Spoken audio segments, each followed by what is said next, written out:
जम्मू कश्मीर से दफा 370 हटने के बाद कई राजनीतिक दल और कई लोग जो हैं वो सुप्रीम कोर्ट पहुंचे थे, जिसको लेकर सोमवार को फैसला आना है।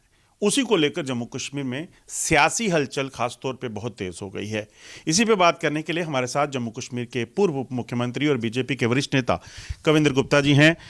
कविंदर जी, ये सियासी हलचल जो तेज़ हुई है, बयानबाजियां तेज़ हुई हैं दफ़ा 370 के फैसले की खबर के बाद, ये क्यों?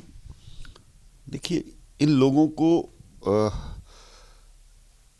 एक लगता है कि शायद कहीं सुप्रीम कोर्ट हमारे हक में फैसला देगी। झूठ के पांव नहीं होते।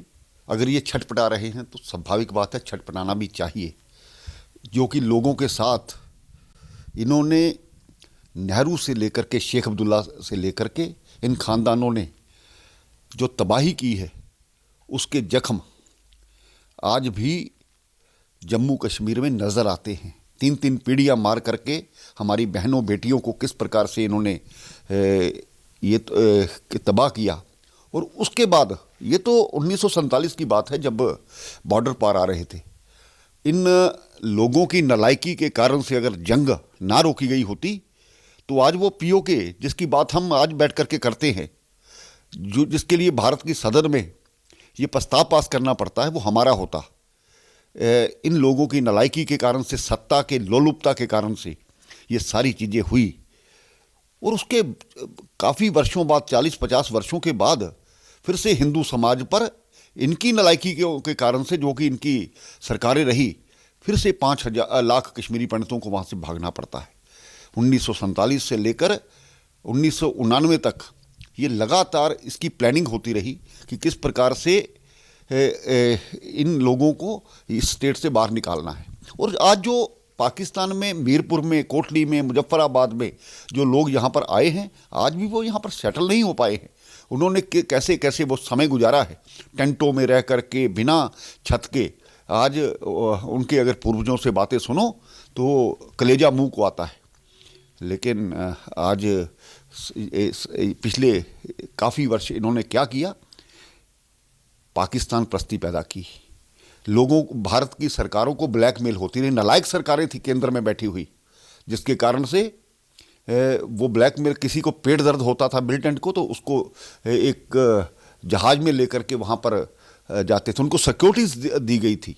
यहाँ पर पाकिस्तान के झंडे चढ़ते थे। यहाँ पर पत्थरबाजी होना शुरू हो गई।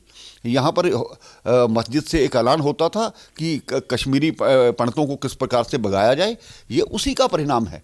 तो ये अपनी राजनीतिक दुकानदारियां करते रहे हैं, जो अब भारतीय जनता पार्टी की एक मजबूत सरकार में नहीं चल पाई। छटपटाना स्वाभाविक बात है।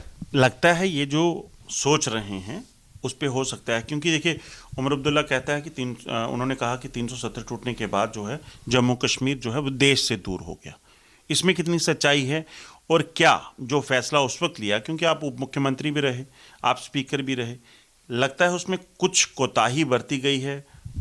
देखिए, जो फैसला आप बात कर रहे हैं 370 की, तो उस जो फैसला भारतीय जनता पार्टी ने इसको तोड़ा है, लोगों को न्याय दिलाया है। मैंने 1947 से बात शुरू की। आज हमने उन लोगों को, जो वेस्ट पाकिस्तान रिफ्यूजीज, उनका क्या कसूर था कि वो सियालकोट के रास्ते से यहाँ पर आ गए? अगर वो पंजाब के किसी दूसरे बॉर्डर से वहाँ पर गए होते तो उनका अधिकार होता। जम्मू कश्मीर में आ गए, इसलिए उनको अधिकार नहीं। ये कौन सा न्याय था? आज यहाँ पर कश्मीरी, ये जो अपना वाल्मीकि समाज है, उनके बच्चे पीएचडी कर जाते हैं। मैंने खुद देखा है, उनसे करीब से देखा है। और उनको यहाँ पर सफाई कर्मचारी की नौकरी मिलेगी। आज यहाँ पर गोरखा समाज तो 200 सालों से महाराजा की सेवा में यहाँ पर फौज में रहे हैं, आज उनको अधिकार नहीं। ऐसा यहाँ पर नहीं चल सकता। हमने हर तरीके से लोगों को इंसाफ दिया है। लोग खुश हैं, ये नहीं खुश हैं, क्योंकि लोगों को पता है कि जब हमारे बच्चे 6-6 महीने स्कूल नहीं जाते थे, हमारे यहाँ पर हर वक्त बंद रहते थे और बच्चों की पढ़ाइयाँ ख़राब होती थी। ये तो अपने बच्चों को फॉरेन में जाकर के पढ़ा देते थे, लेकिन ये जो स्थानीय दूसरे लोग थे, उनके आड़ में वोट बैंक बना करके वहाँ पर उनको भड़का करके इन्होंने अपनी राजनीति की है। और वो राजनीति अब चलने वाली नहीं है। मोदी की सरकार में हमने अगर धारा 370 को तोड़ा तो भारत के दोनों सदनों में, चाहे वो लोकसभा थी चाहे राज्यसभा थी, उसमें बहुमत से इसको पास किया, प्रस्ताव रखा, बहुमत से पास हुआ। तो इनको क्या तकलीफ होनी चाहिए। कानून जो हटाए जाते हैं वो संसद में हटाए जाते हैं, कानून जो बनते हैं वो संसद में बनाए जाते हैं, इससे उच्च कोई भी सदन नहीं है। For more such videos, subscribe to the NewsX YouTube channel, hit the bell icon.